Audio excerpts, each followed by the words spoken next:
Ну что ж, вітаем вас, сябры, на сэнсе. Я блогер Дарога, журналіст Валер Руселік і таксама Я. і грамадска-палітычны аглядальнік Лявон Вольскі. Будзем сёння аглядаць. Лявоне, я так разумею, ёсць у тебя некая тэма, з которой ты сёння... Мне просто вот на языку крутится, але я не могу вымовить гэтае імя. Давай, пакуль ты яго не забыў. Добра. Игумен Ауксентий. Вот есть такое імя, вот я вымовил. Добра. На гэтым тыдні ашчаслівіў нас гэты ігумен з Калінкавічаў тым, што распавёў нам усім, які ў нас, оказывается, ёсць архетипы. Славянскія, чыста славянскія. Чыста славянскія. Один з іх гэта вот, што мы без цара жыць не можам. Не просто ў галаве без цара, а наогул без цара. Я думаю, што мелася на першы славяне, вот ніхто не могуць, ніводныя славяне не могуць жыць без цара. Ні сербы, ні харваты, ні славенцы, ні чэхі, ніхто. Они все мусяць мець цара. Аднаго прычым. Вось, дарэчы, гэта файная заўвага, бо, напэўна, тыя славяне, которые без цара, яны не зусім і славяне. Некі несапраўдныя. Несапраўдныя. Падпсаваныя крыху. Лявоне, ну, наколькі я так помню з Вікіпедыі, у тебе таксама там нямецкія карані. Ну, что-то крыху укралася. А что, при чым тут цар? Я просто хацеў дакладніць, як жывецца табе, як вот цар, ён як патрэбны, не патрэбны?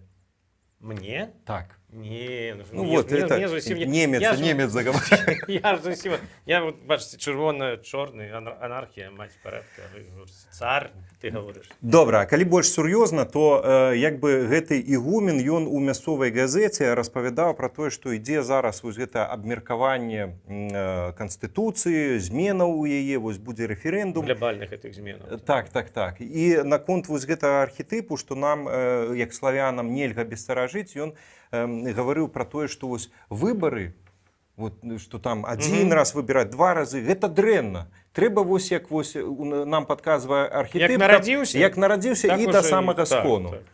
Вось... Хто толькі маецца на увазе, цікава? Ну... Хто нарадзіўся? Я насамрэч думаў, што мы гэта імя сёння неяк абыдзем віртуозна. А я думаю, что это не то имя, про якое ты думаешь. Я думаю, что это имя Владимира Владимировича все-таки. А вот... Потому что это ж, ну, Российская православная церква, и все такое. Я абсолютно згодны. Добра, яшчэ там одно... Вот, так вот, і цікава, што гэты ігумен, прабачце, я паспрабую вымавіць, Ауксентий, ён з Калінкавіча, это ж, ну, можна сказаць, адна з малых радзімаў вядомага пісьменніка. Але там побач Калінкавіча з Мазыром. Ну, побач, но ён пастаянна там все роўна у ягоных творах фігуруюць Каленкавічы. Андрэй Горват, і вось там укралася вот такая вось такі Ауксентий там. Ну, будзем чакаць ад Андрэя новай кніжкі і спадзяёмся, што з'явіцца там Ауксентія. Дарэчы, спадарства, ну, сапраўды, як бы здавалася б, ну, вось можна пра эту тэму сур'ёзна гаварыць, але, ну, як пра яе сур'ёзна гаварыць, вось пра такое цемрашальства, хаця б чыста лагічна. Архетып паняцця увёў яшчэ псіхолог Юнг, яно азначае тое, што з'явілася... Сур'ёзна, ну... Тое, што з'явілася яшчэ нават да культуры, то бок, калі не было ні цароў, ні царквы, не вось куды ходзіць, ідзе служыць гэты ігумен, і оказывается, ўжо тады нашы прашчуры нібыта уже марылі пра цара. Так сам інстытут царызма у Расійскай імперыі не такі ж і стары. Ён толькі з 16 стагоддзя паходзіць. Дык вось, гаварыць пра гэта сур'ёзна не вельмі б хацелася, напэўна, ну, лягчэй пасмяяцца. Адзінае, што не сур'ёзна, а можа сумна, вось тое, што падобныя выказванні, на жаль, не адзінкавыя, а яны час ад часу з'яўляюцца. І мне здаецца, што вось там, калі ёсць нейкі піар-аддзел у РПЦ, ім варта як бы павучыцца фільтраваць такія выказванні, таму што я ведаю, што прынамсі ў Беларусі многія людзі сыходзяць якраз з РПЦ, ідуць у касцёл, у пратэстанты і так далей, бо ну а колькі можна слухаць вось там пра цара і так далей. Вось, і пагатоў, калі мы гаворым пра хрысціянства, я, наколькі памятаю, хрысціянства наадварот казала пра свабоду выбара. Натуральна. Чаму Бог не зрабіў, што, ну вось, каб людзі не грашылі? Ён даў выбар і адказнасць за гэты выбар. Вось. Яшчэ адзінае, што хацеў вось адну цытату сказаць вось з гэтага ігумена Аўксенція, он сказаў пра то, што вот дэмакратыя это ў дзвюкосцях слова, таму што ён як лаянку гэта ўспрымае. Не падабаецца ему. Не падабаецца. Я так далёка я так не залазіў у ягоныя выказванні, ну цікава. Таму ты сёння такі як ты раскапаў. больш вясёлы. Ну это таксама як бы не вельмі такая сур'ёзная тэма. Ну, закрыем Аўксенція сёння. Куды? Дзе закрыем? Я прапановваю перайсці да іншай тэмы. Звычайна вот патрабуюць людзі цара, якія насамрэч бездапаможныя ў жыцці, якім трэба накіроўваць, якім трэба ну ось даваць накірунак, якіх трэба падымаць, ставіць кудысьці, там яны тады ідуць. Я зразумеў. Вось ім трэба цар, а яны самі сваім жыццём не могуць разабрацца. Я зразумеў, як нам з табой агляды нашыя рабіць. Я буду казаць, так, закрываем тэму, і ты адразу і адразу дадаеш. Сапраўды, спадарства, свабода павінна быць і самадастатковасць, і каб не быў там нейкі дядя, цёця, которые за вас будуць вырашаць, а вам думаць не трэба, вось такое быдла ў стойле. Між тым, хацеў яшчэ адну тэму сёння закрануць. Все ж таки яшчэ будзем нейкі. Будзе, і я так думаю, што дзесьці і там Аўксенцій патаптаўся. У Беларусі з'явіцца новае міністэрства, гэта будзе міністэрства лічбавага развіцця і сувязі, якое створаць на базе міністэрства сувязі і інфарматызацыі. Вось мала у Беларусі аказалася міністэрстваў. Іх у нас, я нагадаю, 24, будзе 25. А ў суседніх краінах? А ў суседніх у Польшчы 20. Польша нас у 4 разы больше. Казахстан, я не памятаю, колькі там жыхароў, але там 18 міністэрстваў. Расія, которая, ну, зразумела, якая вялікая, там 16. Украина... Бедные нейкие. Украина 17, Литва 14, Латвия, ну там, зразумела, 13. Лявоня, на твою думку, як грамадская палітычнага аглядальніка, навошта нам столькі міністэрстваў? Ну, каб паказаць, што мы багатая краіна. А ў чым багацце? Самадастатковыя, шмат міністэрстваў. Апераджаем па колькасці міністэрстваў усіх суседзяў. Ну, сапраўды, калі ў нас перад гэтым гаварылі, што як бы не ўраджай, бульба там не ўрадзіў, ну, прынамсі, чыноўнікі ў нас будь здароў пладзяцца, мне здаецца. Ну, канешне, іх жа трэба кудысьці працу уладкоўваць. Усе на міністэрстве сядуць, будуць сядзець. Да ўсіх жа ў міліцыю не адправіш. Прычым што, это нейкі міністэрства лічбы, нейкі там, што-то там... Ну, вось Лукашенко... Ой, боже, я сказаў. Добра, лепей Аўксенцій замяняць. Добра. Сёння гэта будзе Аўксенцій. Дык вось гэты Аўксенцій, который з-пад Шклова, не з Калінкавічаў, ён сказаў, што любая сфера павінна не толькі паляпшаць побыт людзей, але і праз высокаэфектыўныя вытворчасці павышаць іх дабрабыт. Больш увагі неабходна надаваць цифровізацыі рэальнага сектара эканомікі, забеспячэнню канкурэнтназдольнасці прадпрыемстваў. Я думаю, што вось гэта тлумачыцца. Это все растлумачана. Толькі я пакуль што не зусім разумею. Чаму? Я таксама все сказано, што я так нічога наогул не зразумеў, што мелася на ўвазе. Цифровізацыя, што гэта наогул такое? Я не вельмі разумею, чаму ў нас тэхналогіі, калі ў Беларусі дзесьці развіваюцца, то толькі там, дзе трэба павялічыць сістэму контроля, сістэму сачэння за грамадзянамі. Вось гэты там вялікі брат, вялікі ігумен сочыць за табою, там камеры павесіць у кожным лесе, там пад кожным пад'ездам і так далей. А калі зайсці рэальна, напрыклад, на заводы, на прадпрыемствы, то там каменны век. Ну, заводы так, напэўна, каменныя. Хаця не, ёсць такія паказальныя такія офісы, я ведаю. Это дырэктараў офіса? Так. Ну, дзесь знаходзіцца офіс, туды праводзяць всякія дэлегацыі, там з Кітаю прыязджаюць людзі, ім паказваюць, вось у нас тут так. А сам завод, ён в іншым месцы знаходзіцца зусім, і там правільна, ты сказаў. Я вось, дарэчы, яшчэ зараз падумаў пра што. Б'юць малаткамі там па металу нейкі. Пра чаму вось ён кажа, гэты вось новаспечаны ігумен пра рэальны сектар эканомікі, а насамрэч лічбавізацыя вось гэта адбываецца толькі ў сферы пакарання людзей.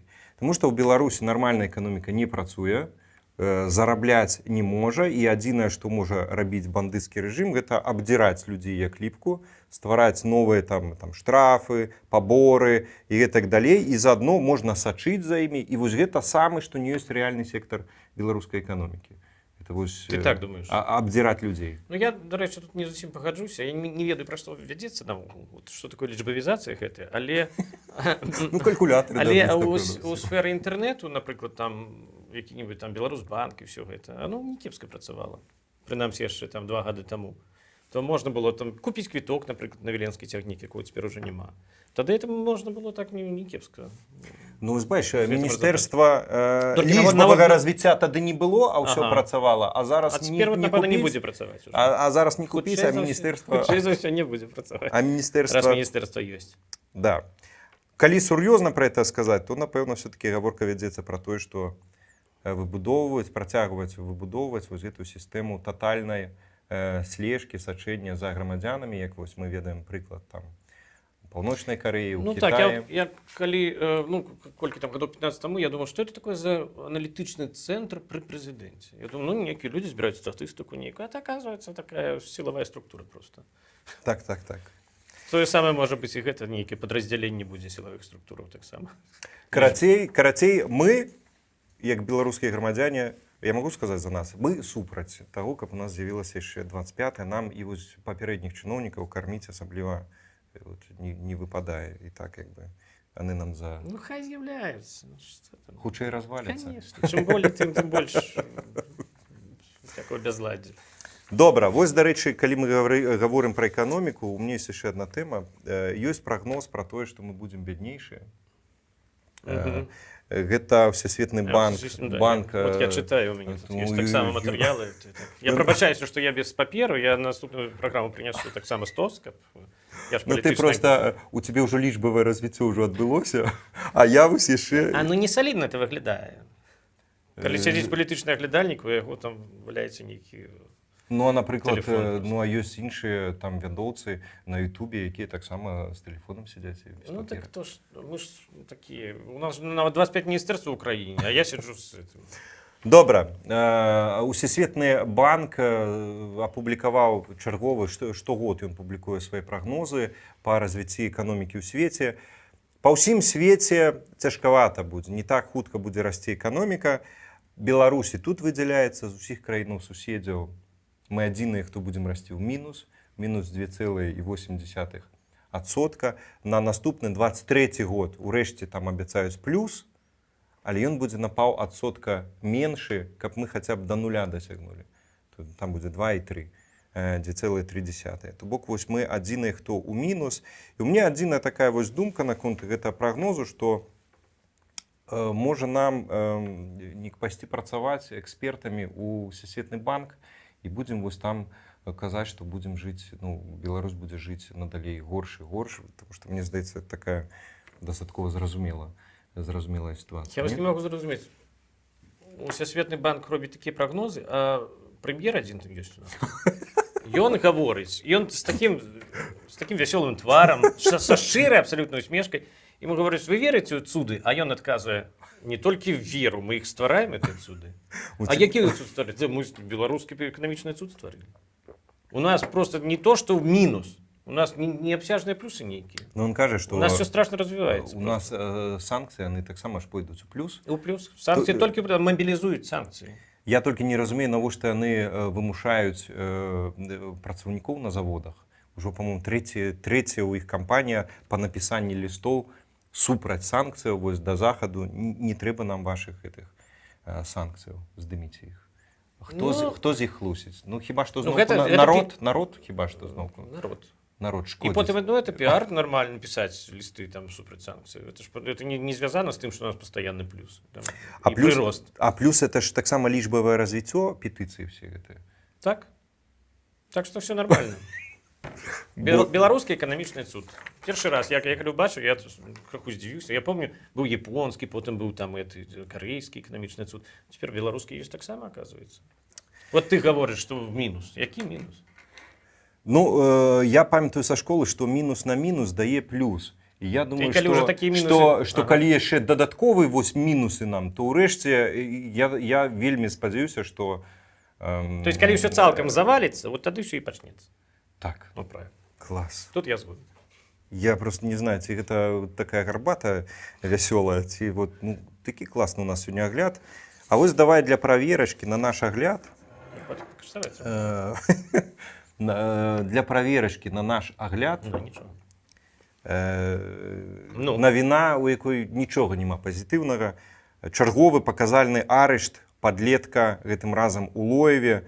Там папросту на сцэне Дома культуры 16гадовага хлопца, якога вінавацілі, што серыя крадзяжоў, яму там перад усімі кайданкі надзелі на рукі. То бок это спектакль быў?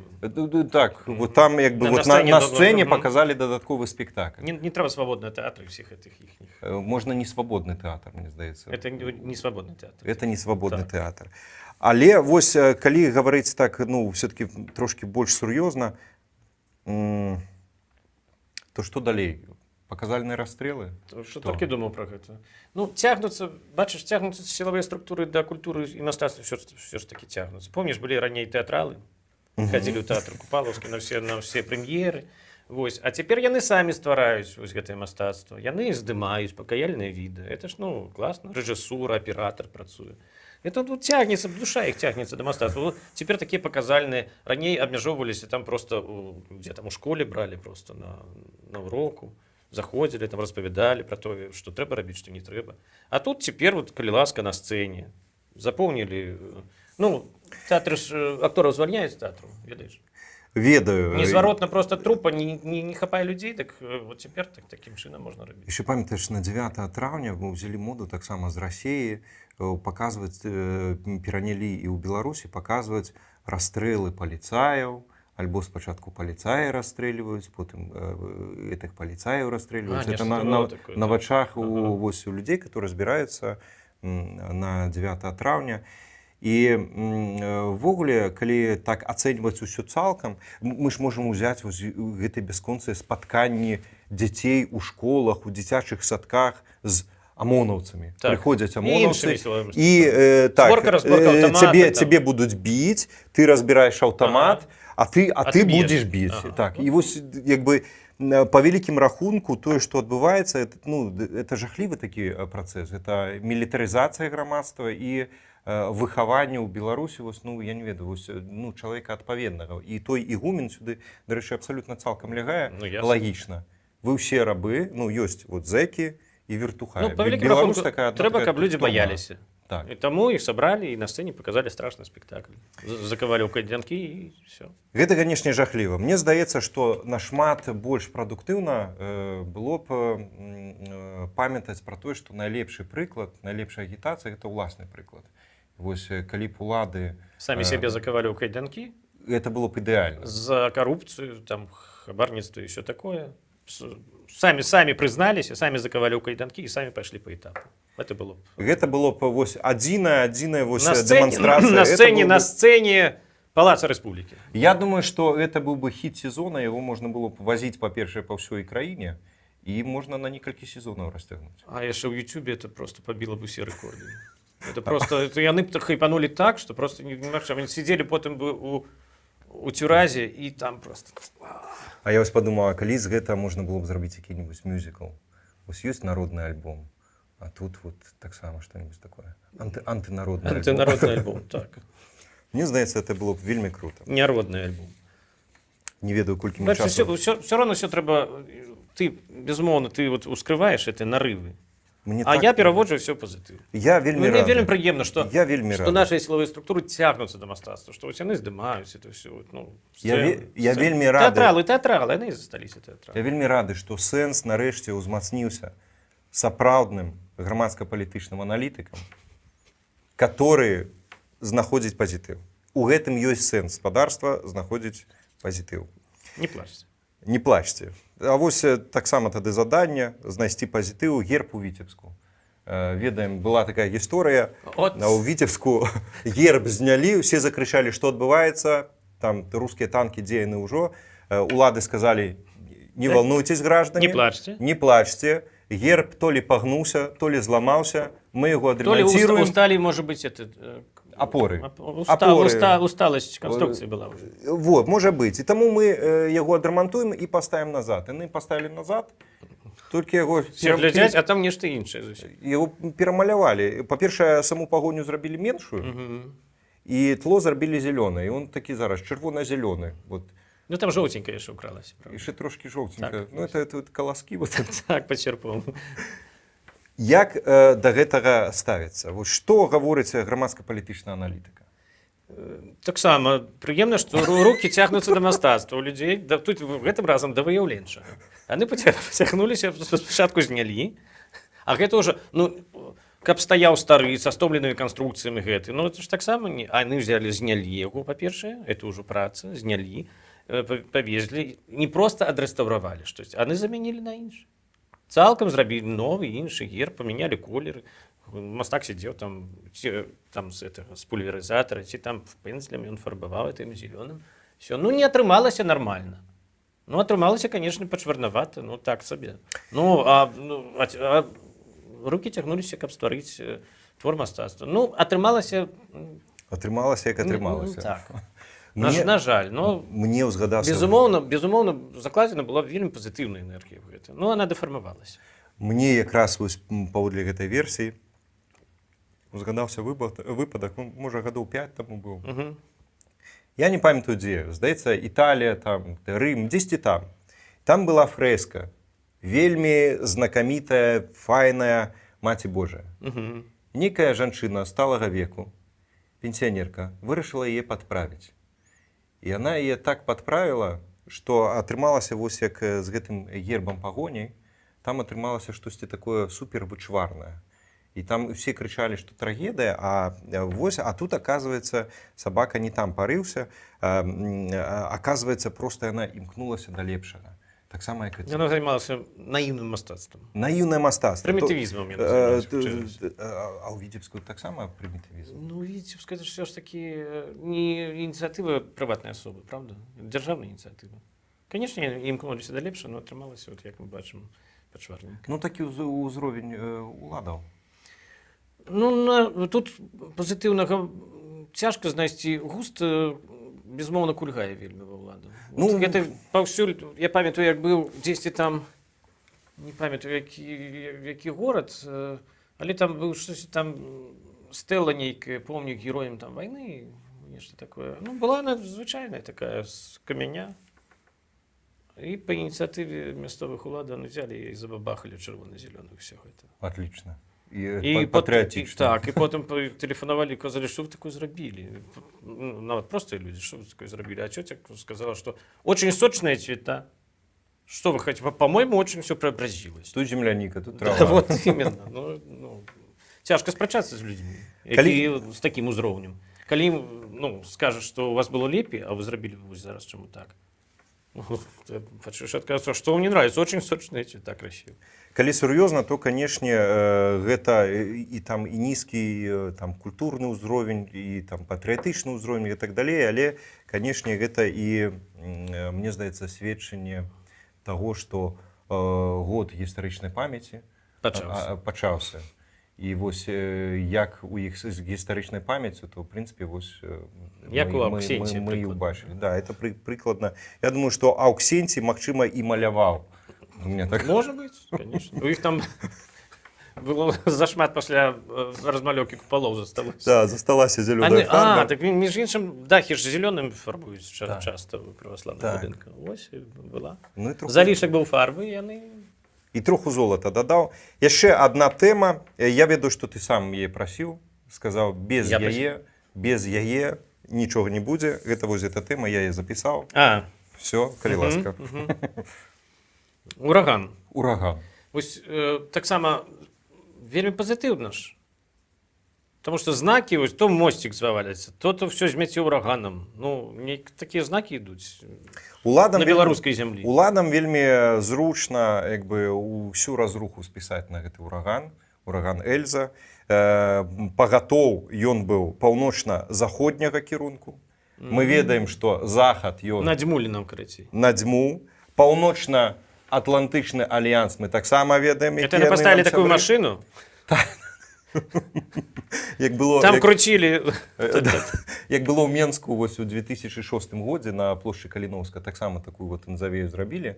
Толькі гэта ўжо... І ў 10-м, дарэчы, было. Цяперашні. А не, в 6-м я там быў, так. Страшнае было. Капец. Я думаю, штосьці падобнае, толькі ўжо маштаба такого больш натаўска, больш заходняя. Так. Яны паставілі паднявольных, там прыгонных людзей, яны круцілі такія. Мігрантаў, я думаю. Так, мігрантаў. Яны круцілі такія штукі, і тады яно ўсё дэфармавалася ў такую плыню паветраную і дзьмухнулі нам. І яшчэ вельмі важны момант, мне здаецца, што акрамя вось там, што там цагляныя сцены разруйнаваліся, там нейкія там апоры, там людзі падалі, машыны там перакручвала. Рыбакі там каталіся. Рыбакі на лёдзе, класны відос быў. Ялінкі зносіла. Вось, это таксама знак. Я думаю, што гэта не толькі год гістарычнай памяці, але год добраўпарадкавання на зямлі. Так. І вось гэта проста ўсё паставілі змятае. Чырвона-зялёную ялінку і раз і змяло проста. Я згодны. Тым больш сёння, дарэчы, таксама у Беларусі... Прабач, так. Я, дарэчы, не магу зразумець. Папярэджвалі самі яны. Самі казалі, не выходзьце там без дай прычыны на вуліцу, там прыбярыце машыны з-пад дрэва, ўсё. А самі пакінулі чамусь у цэнтры горада, там калядныя кірмашы, парасоны нейкія, якія потым там па ўсіх плошчах насіў. Яны ведаюць, што людзям не вераць. І яны самыя сабе не вераць. Яны настолькі прызвычаіліся хлусіць. Я згодны. Я помню, калі быў Хав'ер, так. Адхіліліся таксама, это быў 13-й год. Ну, это брат Эльзы. Так. Так што па тэме. Адтуль, все адтуль прыйшло. Ну, я, дарэчы, быў у Берліне, там таксама прысутнічаў. Так. Ну, можа, яны выпрабоўвалі на сабе спачатку, а потым уже на нас кінулі. Ну, вось.